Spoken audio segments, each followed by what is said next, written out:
the case, as Connor McStravick, along with Mike Miller and Albie Daly, Mike Masiak and Dan Cornell will be out here for this. Beacons are in the attacking zone for this faceoff. Trailing right now, 3-2.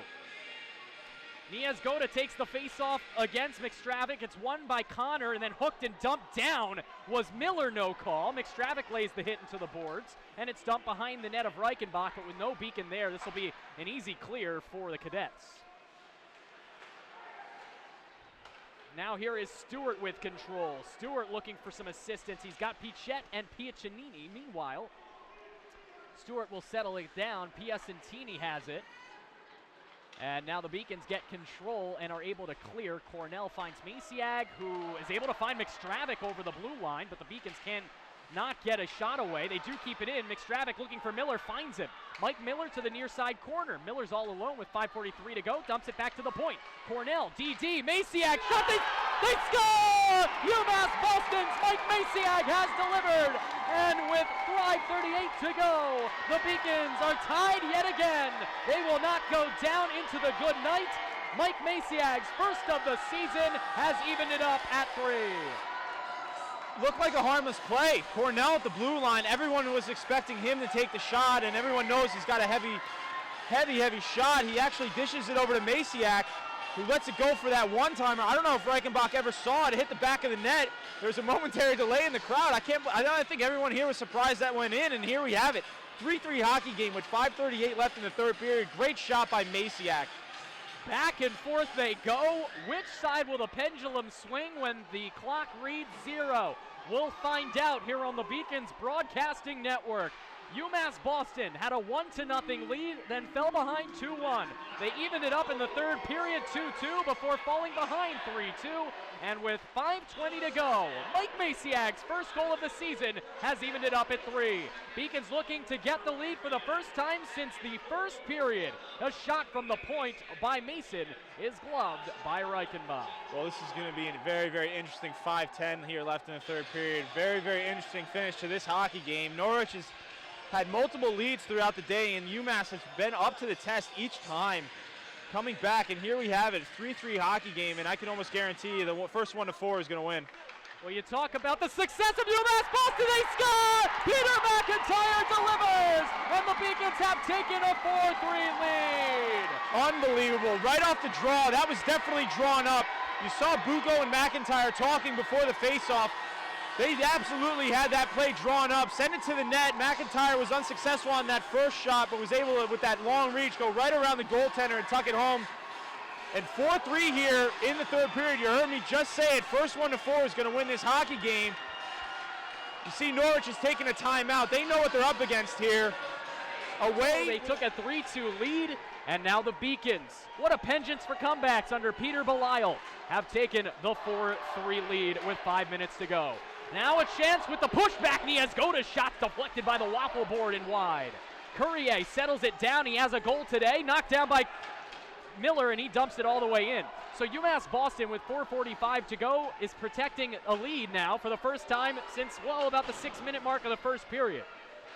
Daly looking for some help. He has Milam. Milam lets it go, avoiding a hit of Theta. Niezgoda has it. He's harassed by Kuhn. Dean all the way around, looking for Pelletier, has him. William Pelletier into the slot, drop pass for Niezgoda, backhand high and wide, as that one gave the netminder Faust Fitz. An opportunity for Smith to settle it down, gets his pocket picked by Kuhn. Kuhn has Milam if he wants him, it's 2-on-2. Kuhn tried to toe drag and shoot, instead he whiffed on the shot attempt, where it can be taken now by Anthony Flaherty and cleared out of the zone. Deflected off of the stick, and now coming all the way in from Russell, it'll be Bishop to clear it all the way around, but not out. Flaherty settles it down, centered in front, good play by Milam getting his stick down. Flaherty now has it again. Flaherty back to the point, opportunity for Brandtrup. Brandtrup shot high and wide of the net, had no chance. Rowland pinching in from the blue line, replacing his spot is Russell. Beacons have control, but Russell was smartly there to knock it down. That one tough in front, Houston knocks it down, and a diving attempt by Nevin Lawler is blocked by Faust and cleared on a good play by Bishop, who will head to the bench. Great block shot there by Bishop, and the one thing the Beacons cannot do is go into a defensive shell. They must continue to press and create forecheck pressure against this Norwich team. Roland to Brandtrup, 3.5 to go. 4-3 Beacons on the Beacons Broadcasting Network. If you're just tuning in, the visiting Norwich Cadets have not lost in the ECAC East all season. They are 17-0 with no ties. They are number 1 in D3 hockey, and they have clinched a number 1 seed in the conference heading into next week's conference tournament. The Beacons, the number 2 seed, already clinched, but they would love to go in with some serious momentum, becoming the first team in this conference to trip up this daunting team from Norwich University. 2:50 to go. Beacons in their defensive zone. Opportunity from the point for Courier. Courier defers back towards the near side circle. Getting control and spinning around with that one is Piacentini. He backhands it back behind the net. No one home besides Maciag. Pinching in there is Theta, but unable to keep it in as it's cleared by McIntyre, and we'll get a fresh set of legs. The yellow line out there as the Beacons almost had too many men on the ice on that one as Bishop touches it up. Very, very close to too many men there, but they were fortunate to get away with it. 2.5 to go. Courier looks for some help in the form of Theta. He centers it forward for McElhenney, but he's unable to get this one past the red line. Beacons forecheck doing a great job so far here with the lead. Hale is able to get in. He penetrates to the far side, back behind the net, looking for McElhenney. Instead, Hale will skate towards the point and then dump it back for number 9 in camo, but McElhenney can't settle it down. 2 minutes to go, and it is cleared by UMass Boston's Mike Miller. Good job defensively. See, they're able to change at least one player. Players got to stay fresh. Short shifts at this point. Ty Reichenbach should be heading to the bench soon with 1:45 to go. Unable to knock that one down there were Mitch Byrne and the Cadets as it comes all the way back down with 1:43 to go.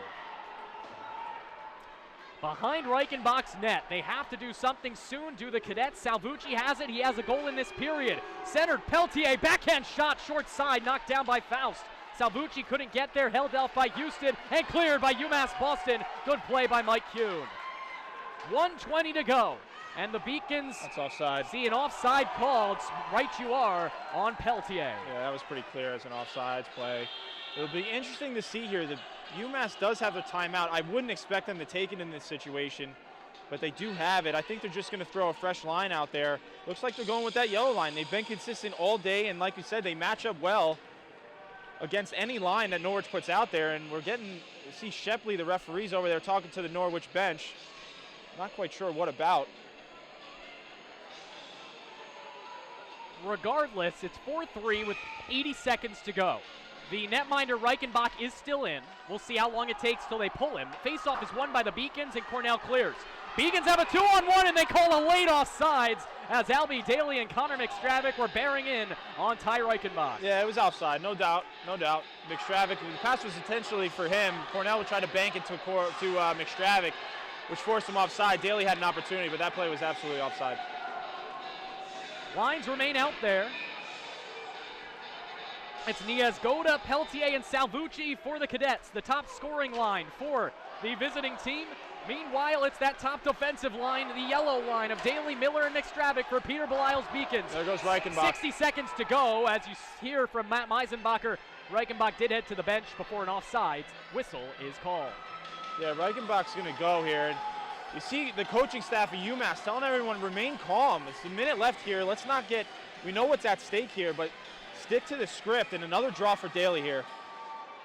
Face-off is won by Niezgoda. And a great deflection by McStravick, dumps it in, and Reichenbach had come back into the net, or else the Beacons would have won the hockey game. 50 seconds to go. Once they get this one into the Beacon zone, Reichenbach will join his team on the bench, and I think the coaches are going to say just come now. There's 40 seconds, but great forecheck by UMass Boston's yellow line as they will get a line change. 35 seconds to go. Reichenbach to the bench. It's 6-on-5 for the Cadets. Will their undefeated reign come crashing down on Beaconville this afternoon? UMass Boston trailed by a goal in the third period. A lot of controversial calls went against them. This one out in front, deflected out of the harm's way by Larkin. Back to the point with 17 seconds to go. To the far side wall and into the corner. Dumped around by Cornell, not out. Theta's shot deflected in front wide. Rebound, and Faust covers with 7.5 seconds to go. And now here you see everyone with a lot of pushing and shoving. Great job by Faust to track that hockey puck. That thing was bouncing and moving. It looked like a knuckleball from Tim Wakefield, the way that was coming in, and he was able to track it and absorb the rebound for no secondary opportunity by Norwich. And let's see what we have here. There's something going on. Are they calling a penalty? From the looks of it, well, from what I heard, it was a timeout UMass Boston. I don't believe there's going to be any extra. I think they're asking why they did not. They're saying we didn't call a timeout. I don't know. Must have been someone on the ice. But with 7 points, and they'll need him to do it again for 8 more seconds. And they're sending the best face-off guy they have right now. Lemire's been good all day, and I don't have to say it. Most important draw. Face-offs won by UMass Boston and cleared into the bench.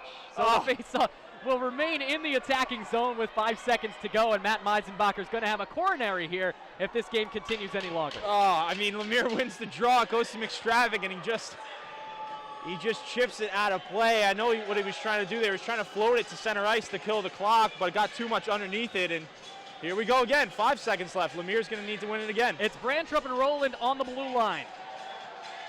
Niezgoda on the face-off against Lemire as we're set. It's 6-on-5.